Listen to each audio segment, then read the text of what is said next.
मिल गया है। और इसी प्रकार से आप लोगों से कहूँगा कि आप लोग यहाँ पर मुनि आते हैं तो आपको खुशी होती कि नहीं, बताओ? हैं?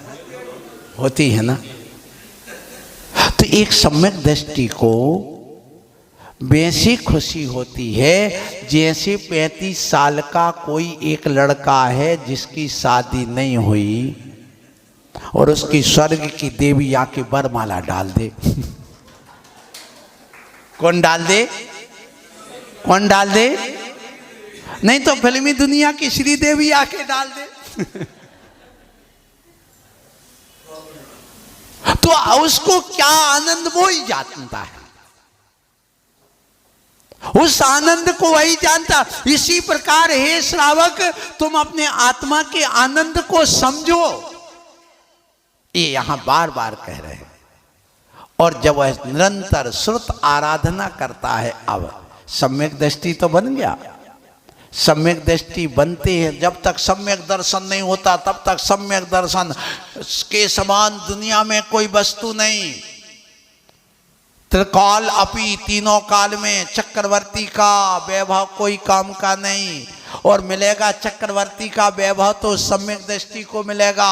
स्वर्ग का सुख भी मिलेगा, नरक नहीं मिलेगा, कहीं तिर्यंच अवस्था नहीं मिलेगी, नारी की पर्याय नहीं मिलेगी। अब तुम यहाँ कहते हमें सम्यक दर्शन हो जाए और वहाँ पति के सामने कहते 7 जन्म तक 7 फेरे पड़े हैं, हम 7 निभाएंगे। तो मतलब तुम 7 जन्म तक स्त्री बनी रहना चाहती हो क्या? क्या नाम? प्रीति हैं? और तुम्हारे परमात्मा कौन है? पति ही परमात्मा है। जब शादी होती है तो क्या कहते हैं? पति ही परमात्मा है। बोलो, पति ही परमात्मा है। पति ही परमात्मा, क्योंकि ये बताओ, जब तुमने प्रीति लगाई अपने पति से, उस समय तुम्हारे लिए कहा गया जाओ, तुम्हारे सामने 2 चीजें हैं, आपको चयन करना है, एक परमात्मा को शरण और एक पति की शरण। तुमने किसको अपनाया? परमात्मा को वेटिंग लिस्ट में रख दिया और मेन लिस्ट में पति को रख लिया। माने पति परमात्मा हो गया उस समय। तो ये बताओ क्या तुम अपने पति को परमात्मा मानती हो? मानो। और यदि तुम्हें ये परमात्मा मानते हैं, यहां सुन लो अजय, यदि तुम्हें परमात्मा, तो क्या तुम्हारे अंदर परमात्मा के गुण हैं? परमात्मा क्या दारू पीता है? परमात्मा क्या सिगरेट पीता है? परमात्मा क्या डंडा मारता है? परमात्मा क्या गाली देता है? परमात्मा क्या व्यसन करता है? नहीं। तो तुम्हें अंदर से परमात्मा के गुण लाओ, तभी तुम्हें परमात्मा मानेंगी, नहीं तो तुम्हें पापात्मा मानेंगी।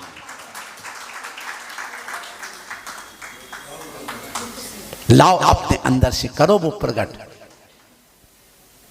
तो मंदिर तो आओ नहीं, पूजा करो नहीं, धर्म ध्यान करो नहीं, साथ में उनको अभिषेक दिखाओ नहीं, स्वाध्याय करो नहीं, वो पाप के लिए। हमेशा तो तुम पापात्मा हो के धर्मात्मा है? पति हो, बोलो, पतित हो के पति हो?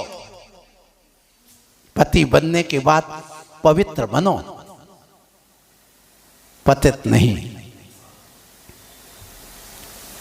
क्योंकि ये धर्म पत्नी है। कौन है?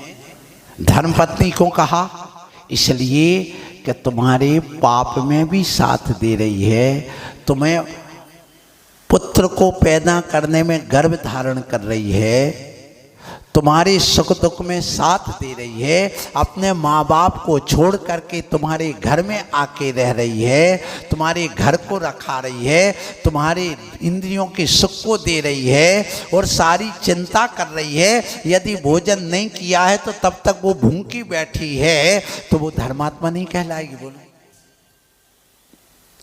यदि पति दुनिया से चला जाए तो वो अपने 4 बेटा बेटियों का पालन पोषण कर लेती है, और यदि किसी की पत्नी मर जाए तो वो दूसरी उठा के ले आता है, वो नहीं कर पाता। इसलिए आप समझो, आपने कभी विचार किया है जैन श्रावकों, कई कई चार पतियों को, पत्नी को खुश करके रखते हैं और तुम एक पत्नी खुश करके नहीं रख पाते, क्यों? कारण क्या है? आपने कभी विचार किया? उसमें कारण सिर्फ इतना है, आपके सामने 3 चीजें रख दी। क्या क्या? पैसा, प्रशंसा और प्यार। कितनी चीजें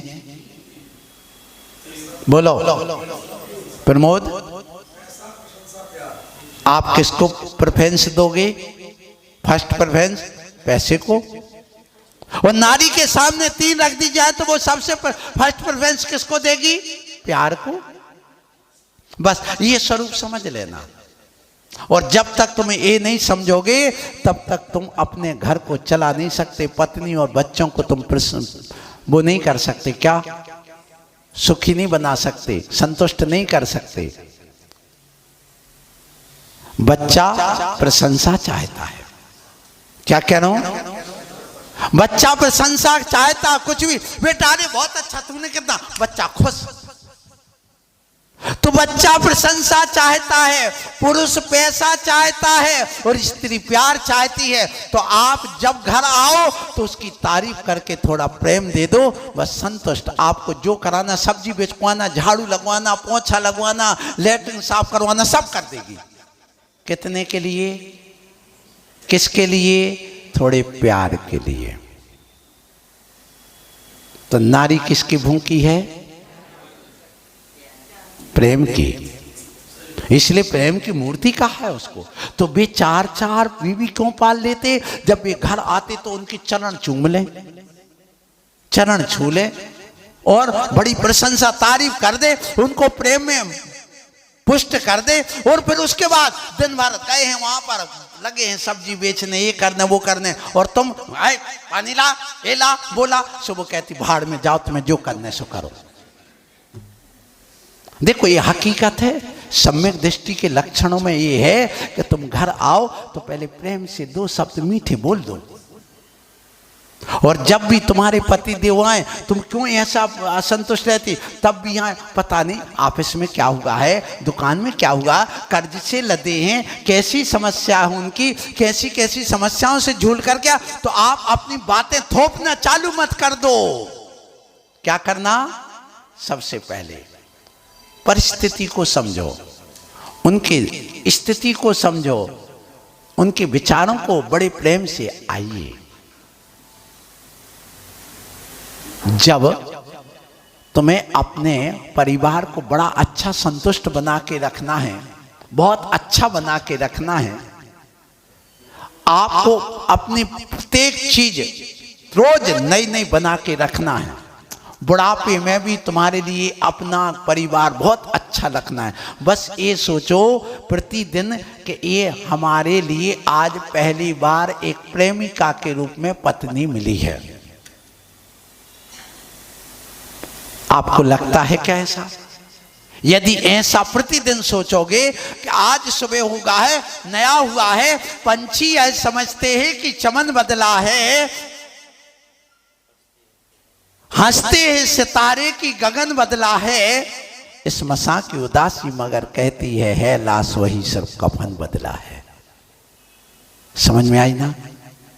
प्रतिदिन जब तुम राग में रहो तो वैसे रहो, और जब तुम इतना करके अब उसको प्रसन्न कर दिया, और यदि तुमने पैसे पैसे लाए, और आज के समय हे माताओं तुमने भी बेटी को कहा पैसा पैसा कमाओ, पैर पे खड़े करो, 2 पैर पे खड़े बेटी को। अब जब बताओ, जब उसको पति के पैरों की जरूरत नहीं, पिता के पैरों की जरूरत नहीं, तो वो लड़की कहाँ जाएगी बोलो? आवारा घूमेगी, होटलों में जाएगी, क्लब में जाएगी, नाच गान करेगी। क्यों? अपने पैर पे खड़ी हो गई ना तो अपने पैरों से नचेगी। और यदि उसको पति के पैरों की जरूरत होती तो पति के इशारे में नचती, पिता के पैरों की जरूरत होती तो पिता के इशारे में नचती। लेकिन तुमने क्या किया?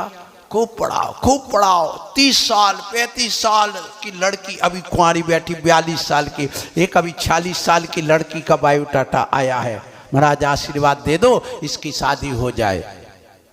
कितने साल की? अब बताइए 40 साल में वो लड़की शादी करेगी, माँ कब बनेगी? और जिस समय वह माँ बन करके 50 साल में माँ बनेगी है, और जब उसके बेटे की शादी, तो तुम्हारे सारे बेटा बेटी कुंवारे रहेंगे,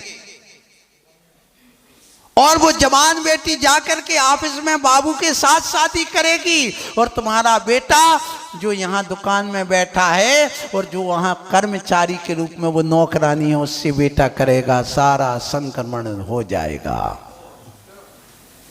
और हो यही रहा है, यही हो रहा है। हमारा सम्यक दर्शन की शुद्धि कहाँ रह गई? हमारी सम्यक ज्ञान की शुद्धि कहाँ रह गई? हमारी जाति की शुद्धि कहाँ रह गई? हमारी वो जीन्स की शुद्धि कहाँ रह गई? विचार करना, हम कौन सी शुद्धि वाले थे, वो कितनी अशुद्धि ला करके रख दिया। ये यहां पर समझाया जा रहा है। हमें आत्मा को शुद्ध करना है तो हमें द्रव्य को भी शुद्ध रखना पड़ेगा। आप पूजा में रोज पढ़ते, द्रव्यस्य शुद्धिमधिगम्य यथानु रूपम, भावस्य शुद्धिमधिगम्य। पढ़िए, पढ़ते कि नहीं? भाव शुद्धि के लिए यथानुरूप द्रव्य शुद्धि भी जरूरी है। द्रव्यस्य शुद्धिमधिगम्य यथानुरूपम। द्रव्य शुद्धि क्या? पहले द्रव्य शुद्धि रखिए, जैसा खावन वैसा होवे, जैसा पियो पानी वैसी बोलो वाणी। हे प्राणी, जनवाणी पढ़ो, जनवाणी पढ़ो, और सारी चीजों को छोड़ करके यहाँ पर जो बात कही जा रही है, अपने अंदर यदि भवितव्यता है, ये कह रहे भवितव्यता प्रकट हो जाए, ये अंतरंग कारण है भवितव्यता, होनहार, क्षयोपशम, विशुद्धि, ये सब अंतरंग परिणाम है, संगीपना।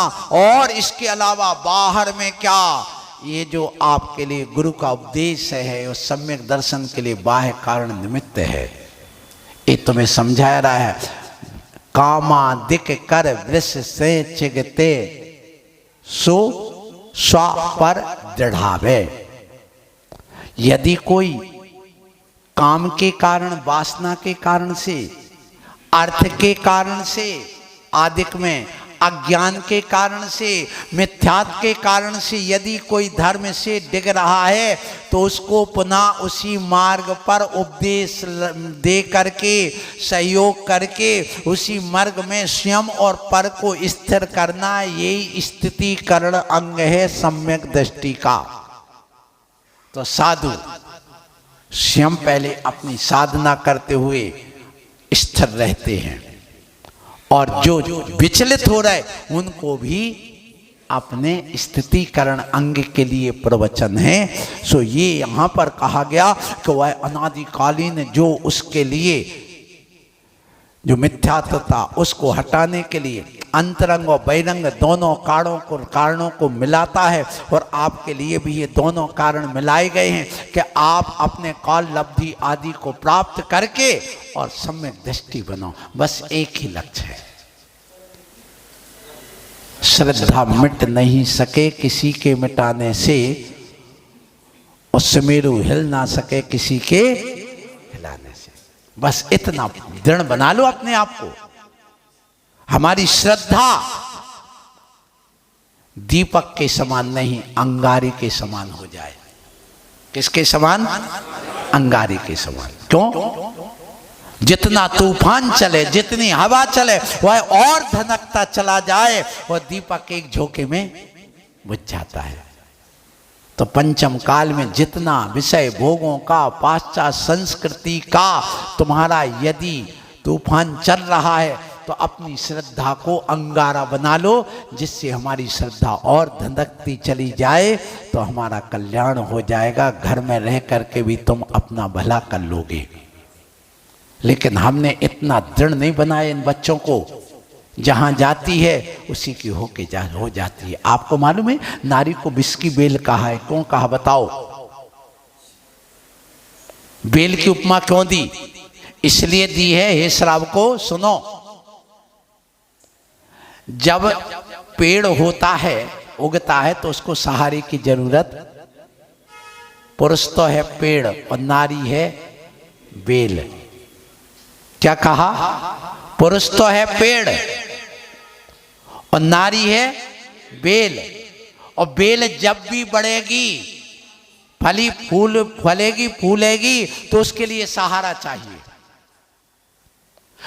या तो लकड़ी लगा देता वो, या वो बेल आगे बढ़ती, यदि उसी गमले में पड़ी रहे बंद कर दो तो उसमें ना फूल आएंगे ना फल आएंगे, भी तो सूख जाएंगे, मुरझा जाएंगे, उसमें वो बढ़ नहीं पाएंगे, पनप नहीं पाएंगे। इसी प्रकार कहा, हे श्रावक, तुम बेल बन से महिलाओं, हे माताओं, हे स्त्री, तुम यहाँ पर बेल है। अब जब बेल बढ़ती है तो जो उसके नजदीक होता वो उसी से लिपट जाती है, चाहे वो जहरीला हो, चाहे कटीला हो, चाहे हितु हो चाहे अहितु। वो बेल देखती नहीं, आप देखना कई बार उसमें लिपट करके ऊपर बढ़ती चली जाती, और जब एक बार लिपट जाए तो उसको छुड़ाना चाहो तो छूटने को तैयार नहीं होती। वो बेल टूटने को तो तैयार है पर छूटने को तैयार नहीं है। इसी प्रकार है, सुन लो, कोई भी लड़की को कहते हमें प्रतिबंध क्यों,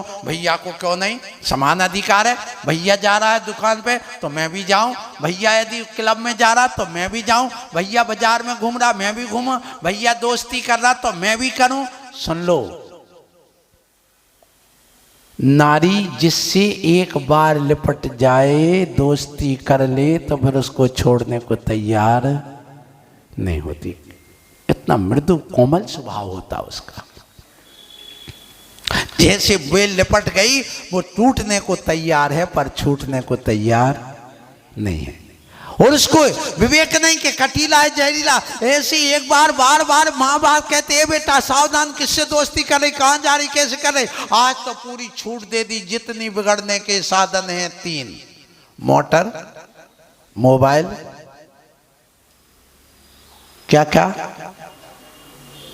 क्या क्या बिगड़ने के साधन है, और पैसा, मनी, ट्रिपल एम है। मनी दे दिया, कितना चाहिए बेटा ले जा, मोबाइल दे दिया, खूब बात कर, और मोटर दे दी, मोटर में बैठी, कार में बैठी, बस चली, कहाँ जा रही, कब आ रही, विचार करना। शायद मैं कहता हूं जितनी विदेश में पढ़ने गई हैं, किसी का शील सुरक्षित हो कह नहीं सकता, नहीं कह सकता। अभी मेरा 50 नंबर सेक्टर 50 नोएडा में प्रवास था, वहां एक सर्वे आया था कि वहां पर जितनी लड़कियां बाहर की रह रही हैं उनमें हर 4 लड़की में 1 लड़की दारू पीती है और हर 2 लड़की में 1 लड़की सिगरेट पीती है, और हर 3 लड़की में 1 लड़की का, हर 2 लड़की में 1 लड़की का किसी ना किसी से लिव इन रिलेशन चल रहा है। अब बताइए आप अपने बेटियों को क्या बनाना चाहते हो, सम्यक दृष्टि कि मिथ्या दृष्टि, आचरणवान के आचरणहीन।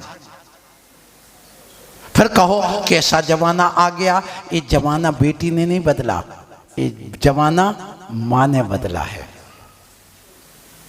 ये मां ने बदला है, ये पूरा कसूर इस मां का है। जब बेटा जन्म लेता है, फटे कटे फटे कपड़े कौन पहनाता है, मां के बेटा बोलो मां। और जब वह 10-12 साल का हो तब उसको वही लगता है, अच्छा ये बैठी है, मान लो देखो कौन को मैं नाम ले लूं, चलिए ये दादी बैठी है, एक लाल वो पहने धोती, वो साड़ी, आज तुम्हें सलवार सूट पहनना है, पहनोगी? क्यों? जीन्स पहन लो। अच्छा कैपरी पहनाएंगे आज दादी को और एक टी शर्ट पहनोगी क्या? क्यों? क्योंकि तुमने पहने नहीं तो शर्म आती है। क्या आती है? शर्म। और जब तुमने बचपन से उसको सूट नहीं पहनाया, तुमने साड़ी नहीं पहनाई, वे कटे फटे पहनाए, तो अब उसको साड़ी पहनने में शर्म आती है। गलती किसकी हुई? स्वतंत्र किसने छोड़ा? गाड़ी किसने दी? मोबाइल किसने दिया? पैसा किसने दिया? तुम चाहते हो कि हमारी बेटी ऐसे सब कर्म करे, दारू पिए, सिगरेट पिए, रोज को अपने दोस्त को बदले? विचार करना, इस कलयुग को लाने वाला कौन? इस कलयुग को लाने वाला कौन? ये कलयुग काल बदल गया, समय अपना हो गया, 10 बज गए हैं। आज इस मोहल्ले का अंतिम प्रवचन है, इसलिए मैं कहूंगा, अभी महाराज ने कहा ना, कल के दिन को किसने देखा, आज के दिन को खोए कौन। जिन घड़ियों में हंस सकते हैं उन घड़ियों में, तो मैं कहना चाहूंगा, एक घड़ी हमसे कह रही है, टिक टिक टिक टिक करती घड़ी सभी को, मानो ये बतलाती है, करना है तो जल्दी कर लो, घड़ी बीतती जाती है। ये बीत रही घड़ी, जल्दी करो। आज समय का अभाव नहीं है, सदस्यों का अभाव है। पहले काम एक होता था, वो करने वाले, और आज 4 काम है और करने वाला एक है।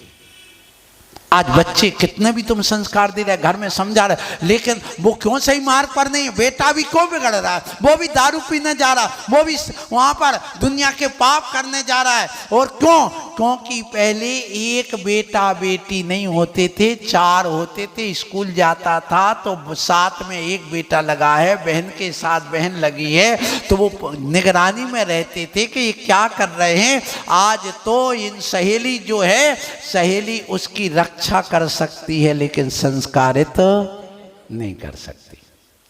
लेकिन बहन रक्षा भी कर सकती है और संस्कारित भी कर सकती है। भाई भाई को की रक्षा भी कर सकता और संस्कारित भी कर सकता। अब एक अकेला बच्चा करेगा क्या, बताओ? वो कुछ नहीं कर सकता। एक अकेला भाड़ भूंज नहीं सकता, एक अकेला कभी संस्कारित नहीं हो सकता। तो मैं आप लोगों से यही कहूंगा कि देखो, समय पहले करने वाले 4 थे और काम एक था। दुकान एक होती थी, बेटा भी है, पत्नी भी है, बच्चे भी हैं, सब तो कर लेते थे। अब काम कितने हो गए? 4 और करने वाला एक। इसलिए समय नहीं, समय नहीं, समय नहीं कहते, फट के 4 हो जाए क्या, ऐसा कहने लग जाते हैं। तो भैया, सदस्य बढ़ाओगे, समय अपने आप समझ में आने लगेगा। इसलिए समय पर कार्य हो तो विश्वसनीयता बढ़ती है। समय पर आप अपने कार्य को करो और आप अपने इस चीज को समझ करके अपने आत्मा को, समय माने आत्मा होता है, उस आत्मा को जानो, समझो और कुछ सीखो। और ये अपने आप में इस सम्यक का जो विधान यहाँ शुरू किया गया, उस विधान को भी आपको समझना है, मोक्ष मार्ग पर बढ़ना है। आज हमने सोचा, सुबह सुबह हमारा स्वाध्याय नहीं हो पाया था, इसलिए स्वाध्याय हमारा हो जाए। इसलिए